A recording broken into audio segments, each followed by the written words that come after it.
the idea of a lower cross syndrome. Basically, your pelvis can be viewed as a rotating object controlled by 4 strings. The tension in one pair of strings can change the position of the pelvis, which, in turn, affects the tension in the other pair of strings.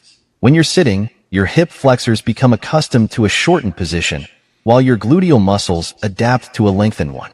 When you stand up, this shift in tension introduces uneven forces on your pelvis, resulting in its rotation.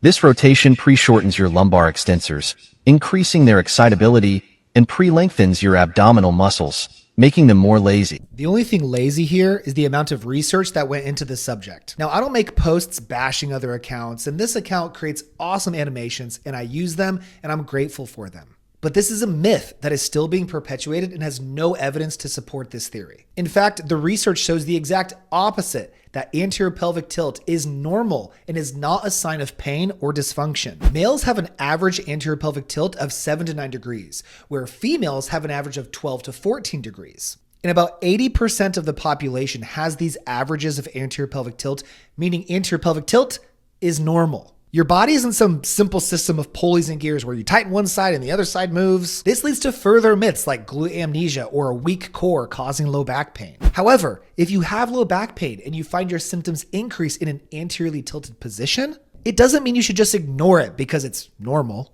Many people with chronic low back pain might be extra guarded in squeezing their low back muscles, causing an exacerbation of this posture. So here are a few exercises you can do to work on this painful tilt and calm down your low back. First, put your feet in a 90-degree position and let the low back go flat into the floor while you practice deep belly breathing. This will take pressure off the low back as it sinks into a neutral position, as well as calm down the muscles of the lower back, as well as your nervous system. Then next, progress this into a dead bug exercise. On your back, arms and legs towards the sky, press the low back into the floor to engage the core and stay out of this arched position. Then alternating each side to improve the stability of your core and spine. Then last, get into our bear position on all fours. Lift up the knees where you once again flatten the low back as to engage your core and hip flexors, holding for time. These will not fix your anterior pelvic tilt, but they can help you better control it and help reduce your pain if you feel sensitive in this tilted position.